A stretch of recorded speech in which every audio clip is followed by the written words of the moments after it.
individual show. Welcome to the MS&Me Radio Network. The broadcast shows are for informational and entertainment purposes only. They are not designed to provide listeners with specific personal, medical, or counseling advice. Individuals with a medical issue should always consult their healthcare provider. MS&Me is not responsible for content of individual shows. The views expressed by show hosts or their guests are their own. Enjoy the show. Hello, and welcome to another episode of MS Gamers Hut, and I'm your host, Ted Michael. Wow, what a crazy year 2007 was. Hope you found some high points of the year that makes everything worthwhile. 2017 had some great mobile game releases. I've gathered 10 that I think are some of the best. Shifting through the vast number of mobile games can be a chore these days. There are so many great titles on the platform representing across action, adventure, mystery, and puzzle genres. There really is something for everybody. There have been a lot of new, creative, and challenging mobile games released in this year alone, and with so many choices to choose from, it's difficult to narrow down the best of the bunch. But I've given it a shot, and so here are some of the 10 best mobile games of 2017. The first one is Lawton's Mystery Journey. Of all the possible games, series, and franchises that could have been ported to mobile over the years, one of the ones that made the most sense has been a no-show until now. Level 5's Professor Lawton series of puzzle adventures, which debuted first on the Nintendo DS in 2007, seemed like a great match for mobile, both in terms of game design and demographic appeal. For whatever reason, however, the platform seems to get passed over for a mainline Lawton game, even as the occasional spin-off popped up. Well, no matter what the reason was, Level 5 seems to be ready to take the chance with the latest game in the series, Lawton's Mystery Journey. This is a full Lawton's game in the traditional sense, packed full of puzzles, a wild and woolly story, and plenty of tapping on everything for hint coins you'll never use. For those unfamiliar with the Lawton games, picture a straightforward venture game where every obstacle is a page torn out of one of those puzzle books you used to find in every gas station. Need to get access to the guarded building? Arrange these matchsticks to create a word. Want to get a broken down machine gun again? Turn on these lamps such that they light the entire board without overlapping each other. There's a river in the way. Tell me the smallest number of trips you'd have to take to ferry these foxes and chickens across, and you'll help you out. In addition to the mandatory puzzles that move the story forward, there are also a ton of optional puzzles for you to play, acting as the glue to hold these sometimes desperate challenges together is an incredible, charming, if often nonsensical tales delivered with a heavy amount of polish. That's all said. I'm here to judge the game as it is, and in that represents, I find Lawton's Mystery Journey to be a must-have adventure. It makes so much sense as a mobile game that I can't believe it took more than 10 years for this to happen. The puzzles are good, the story is interesting, and the presentation is outstanding. Even without buying any of the DLCs, the game is stuffed to the gills with content. If this is the level of commitment we can expect from Level 5 on mobiles going forward, I'm pretty excited for their future releases. I'll tip my hat to this kind of quality any day of the week. The next game is Momentum Valley 2. The first Momentum Valley was a landmark game on the App Store. The title that brought a fascinatingly gorgeous experience to mobile gaming, yet I thought there was something lacking from it. It wasn't a particularly difficult game as far as challenge goes. And while the story had some poignant moments, its abstractions perhaps was too disaffecting from the story the game wanted to tell. But certainly, critics of the game are in a notable minority, as the game has become one of the top selling mobile games of all time, spawned many imaginators, appeared on House of Cards, and causes many people to fall in love with the characters from the game. So the sequel, Momentum Valley 2, is in an inevitable position where it has to try and recapture that magic of the original. And to a certain extent, it does. It's still a gorgeous game, and US2 are the masters of their craft at putting Estrogen impossible geometry into a game experience as a delivery vehicle for some gorgeous colors and landscapes. Momentum Valley 2 is once again a success. As a game, and even at times as a story, Momentum Valley 2 falls a bit short. So, as a game, I have my critics of Momentum Valley 2, and it's kind of why, while I understand why review scores are such a useful shorthand, they are imperfect for something like Momentum Valley's games. If you want a puzzle game that will test you, this isn't for you. If you just want something that you can interact with in order to get rewarded with interesting themes and gorgeous artwork, Momentum Valley 2 succeeds at that. But if Used to ever explores this world again, I think there's a gap between the gameplay and the art that could be crossed to make this the masterful experience these games have just barely fallen short of being in my eyes. The next game is To the Moon. To the Moon is an experience that depends almost entirely on the way its stories unravels and the exceptional music backing it. Spoiling the story and a bit of it beyond the premise would be doing any potential player a tremendous disservice. And while I can offer up all kinds of praises for the audio, it's not as though it's easy to convey through text. So, what should I write here or talk about here? Let's start with this. To the Moon is an amazing journey through the memories of a man who has reached the end of his life. And as long as you don't mind the fact that the gameplay doesn't involve much more than walking around and clicking on things, you really ought to play this. To the Moon has been around for a while. Originally released in 2011, the game has created the PCs using MPG Maker. You would be forgiven for thinking the game is an RPG, but other than a knowingly wink to the whole idea early on, you won't find any of the usual genre staples here.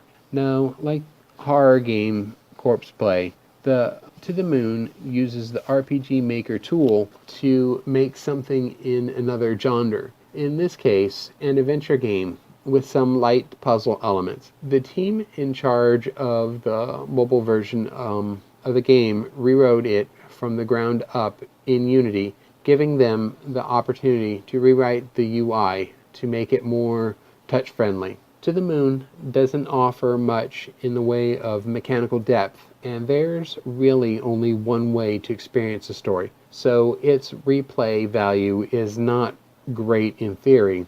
It's certainly one of the jobs of a review to inform readers, few listeners, of things like that. But the ultimate goal of the review is to tell you if something is worth your time and money. And in this capacity, I can't recommend the To the Moon enough. The mobile version has some issues with fiddly controls, but don't let that stop you from playing this superb adventure. It's beautiful in the most humane ways possible. The next game is Old Man's Journey. It's been on our radar for about a year, and Old Man's Journey is out now and would well worth checking out. This adventure game is the tale of an old man who goes on a journey that touches on his past and is at times a harrowing tale of survival in a world where there just isn't that much transportation infrastructure. I'm joking around, but that is solely to cover up that Old Man's Journey is an emotional, affecting experience that is brief but well worth experiencing. The artwork is gorgeous, with this hand painted look combined with some clever visual effects to make the world feel alive. Look at the behind the scenes artwork is quite recommend just to see how far the game has come along and to see the genius for the splendor you are to experience. The story of Old Man's Journey is told without any kind of dialogue and all throughout actions and flashbacks. Who the eponymous old man is, his journey, and what his past is are revealed through flashbacks. And what you do in the game, the narrative isn't much for irony. The bright moments in the game correspond to heavy memories, and the dark moments to struggle and hardship. You have to play this game with the sound on, as it plays a significant role in creating the emotional world of Old Man's Journey. I'm not ashamed to admit that the game made me cry at the end. The whole thing has some elements that relate to me and where I am in my life right now, and that's happened in the past year. I just wish I hadn't made the mistake of finishing the game while sitting in a Starbucks. Of all the poor life choices I have made, having to wipe tears from my eyes in the corner of a late night Starbucks is up there. Just the way the game looked was part of Old Man's Journey initial appeal. But after playing this, the story lives up to what the visuals promise. Of course, your mileage may vary with how the story hits you and whether there is enough game here to satisfy you. It's a game that while lasts you a couple hours, and there's not a whole lot of terms of replay value, if your gaming money is limited and you need something with replayability, this isn't the game for you. But considering the profound effect it had on me and the beauty of the experience, I definitely recommend Old Man's Journey, as it is quite the experience. The next game is Card Thief. Tiny Touch Tales and Artist Remix reunite to make Card Thief, a solitary game that is a follow-up to Card Crawl. Instead of being a dungeon crawler, this is about stealth. With a card system, you move your thief card around the board in any direction, dealing with traps, enemies, torches, and items that pop up. Your objective is to clear out cards to get through the deck, eventually picking up the treasure card that gets on the board and escaping when you've gotten through the deck. While there's actually a unlimited number of cards, the deck has certain milestones that pop up throughout your session. The thing is that where Card Crawl definitely added in some new elements after launch, that added some depth and complexities to the experience. It's a much simpler game than what Card Thief is conceptually. For example, I went back to Card Crawl after a long time not playing, and after a little bit of reacquaintance myself, the game made sense. On the other hand, Card Thief, off the bat, is a more eccentrical experience. It has its own rules and a number of system and card types that all interact with each other in ways that you probably won't understand right away. In fact, it plays faster and loose with the whole card concept to begin with. It could have just been a stealth action game without the card concept, I imagine. But the thing I found is that after a few sessions of not knowing what I was doing, the more I played, the more Card Thief clicked with me. And when it clicks, it's an amazing game. And that's what I have to recommend with Card Thief, is that you stick with it. This is a game that becomes a real battery killer if you give it a shot. Also, because on my shockingly old smartphone, the game drains batteries quickly. It might not click right away, but it will click eventually. And there's so much of a reward experience here with new content on to unlock.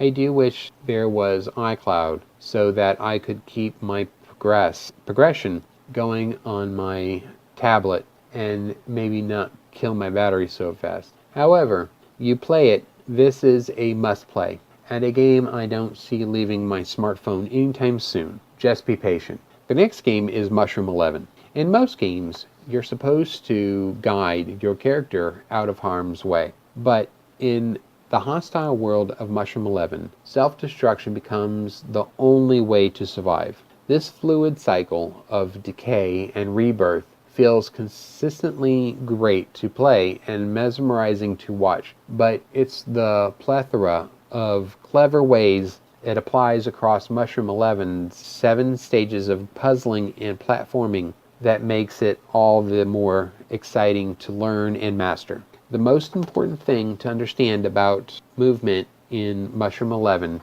is that you're controlling a static thing, a growing green amoeboid-like organism that can't walk, run, or jump of its own accord.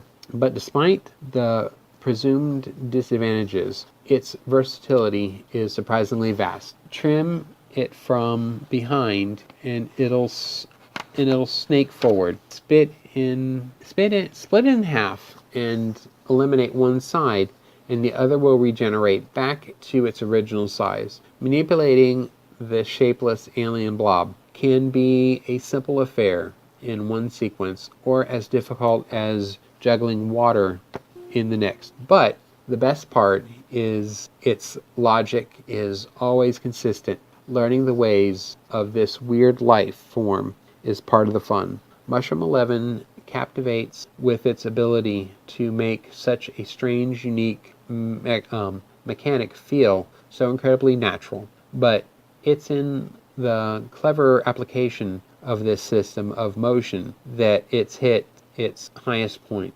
It's an endlessly creative and exciting puzzle game that managed to make your failures just as fun and important as your accomplishments. The next game is Silly Walks. Why is a game about an anthropomorphic groceries called Silly Walk? That's the first thing that wandered into my head upon seeing the app listing for Part-Time Monkey's new game.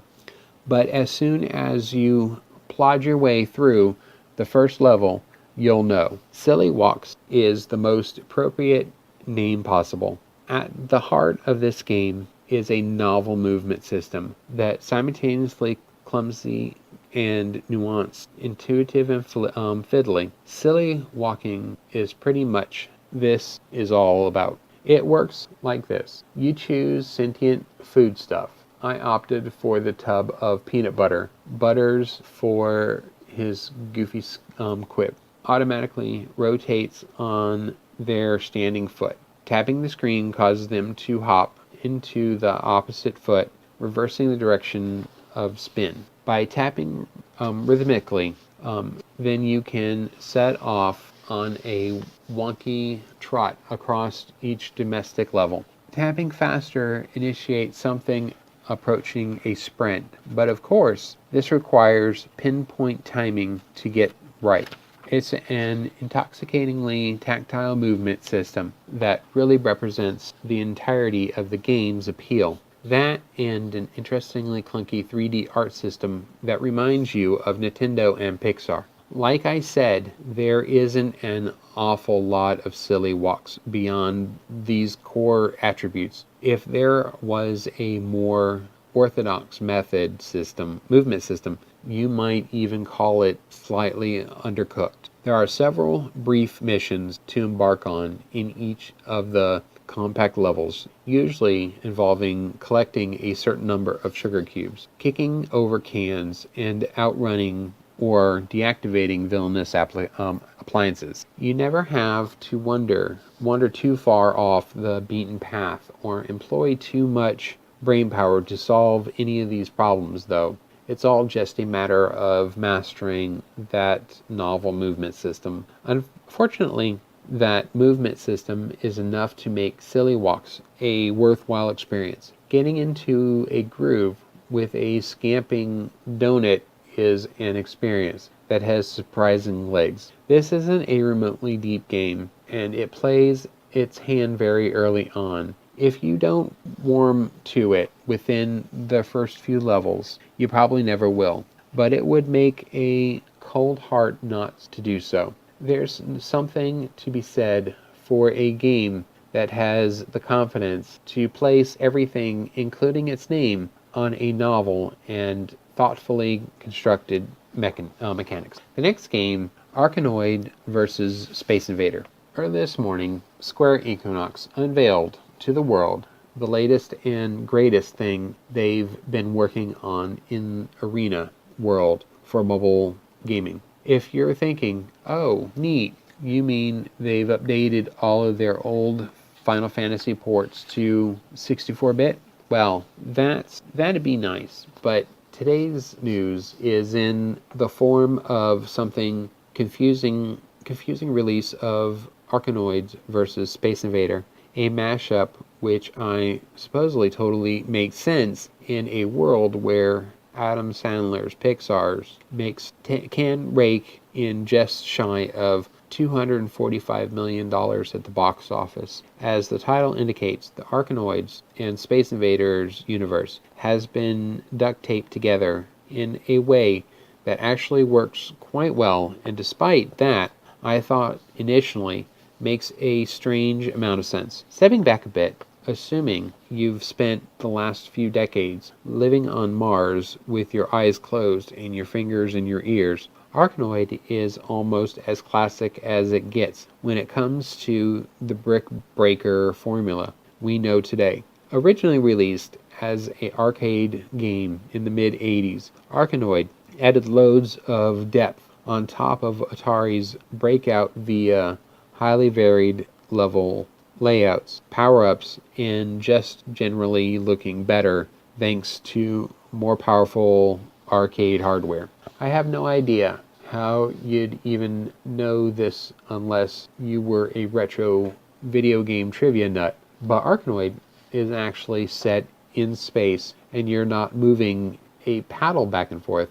You're piloting a spaceship named Boss. If you've been wondering where the heck all the premium games have gone and just love hating on free-to-play, it's really worth putting your money where your mouth is and picking up this game. Square Enix could have very easily released Arkanoid vs. Space Invader as a freemium game loaded with ads and coins to buy. They likely would have made tons more money too. Arkanoid versus Space Invaders is a fantastic refresher of what arcade-style mobile games used to be like. I'm more than happy to celebrate that. The next game, Ninja Pizza Girl. Ninja Pizza Girl is a serious game about self-esteem, bullying, resilience, and pizza delivery ninja. The story follows Gemma, a 16-year-old girl working as a pizza delivery girl in a cyberpunk dystopia. She lives in a world where slums teeter on top of skyscrapers, where powerful megacorporations exploit the poor, and where quality pizza is hard to come by. Gemma must fight to keep her ideals, her family, and her business intact in face of most merciless enemies known to any teenage girl. Drawing its inspiration from both classic and current platforming mechanism, Ninja Pizza Girl is a level-based run-and-jump game with a deeply woven story that explores bullying, emotional resilience, and the importance of boundaries. Its gameplay has been designed for a rich gameplay experience filled with joy and exhilaration with structure that invites in newcomers, but also rewards the masters. New players will find each level offers a given experience of thrilling jumps and exhilarating falls, while skilled players can optimize the selection of routes on order to chase the perfect run. The next game is Rainbow Unicorn Attack Forever.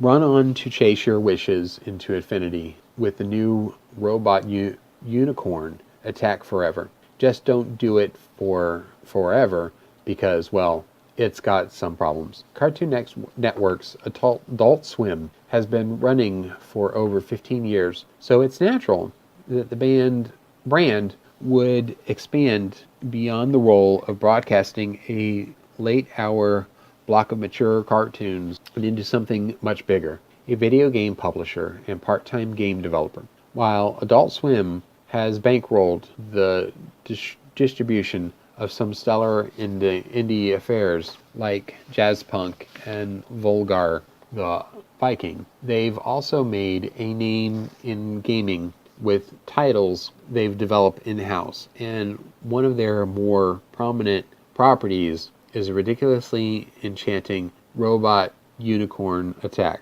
The series has spawned a few light-hearted sequels, but nothing as ambitious as the newest entry to the fold, Robot Unicorn Attack Forever. The latest effort from Adult Swim Games and Get Set is an evolution of the equestrian droids wish-chasing quest in every way you could imagine, and then some. It's just too bad that a lot of the new depth offered is a bit limited because of, at times, poor execution and obnoxious paywalls. While there's been a lot of work done to add depth to the core game, the team didn't forget about the importance of the title's trademark nihilism, as Robot Unicorn Attack Forever has a load of dark humor behind it. There are plenty of moments where the irreverent Lumina will dish out plenty of backhanded ribs that'll be sure to slap a dumb smile on your face, and the bios of the different unicorns that you collect in the game's Unidex are comedy gold, almost making up for the game's flawed system that manages them. I never did like the phrase, "you can't beat free," because there's one other precious commodity that's spent with video games that you just can't earn back, and that's time. Robot Unicorn Attack Forever doesn't do the best job of respecting that time, but it's still the most enjoyable entry that the series has been produced. There's plenty of fun to be found, and the sequel doesn't deserve to be played does deserve to be played now and again. I would just recommend not sinking your teeth too deeply into the new depth it offers, as the payoff is more groan-inducing than its reward. Well, that brings us to the end of another episode of MS Gamers Hut.